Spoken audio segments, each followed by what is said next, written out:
再来看台南市南区戏曲的万红宫，今年是12档的作者是真闹热咯，也毋过一个来表演的舞者，伊的车停伫路边，车窗互烟火蹦一空，车过请恩，庙方是表示讲会负责，嘛加载无人着伤。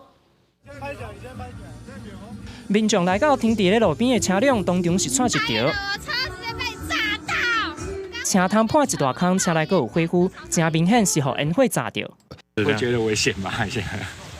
是危险的，这个要管制一下。应该再注意一点就 OK 了，没问题的。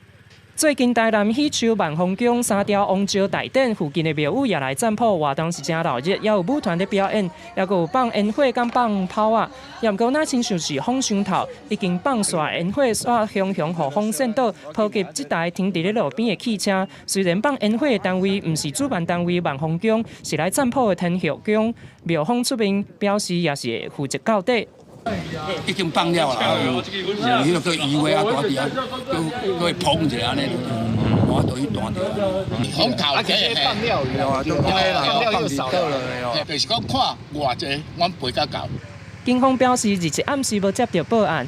也放烟火到底敢有需要报备？台南市消防局是表示，这款烟火属于星空类炮啊烟火，并无需要申请。也毋过嘛提醒放烟火时阵一定要细致，让12档的大庆典现场是闹热滚滚，放烟火意外好佳在无造成人员伤亡。记者综合报道。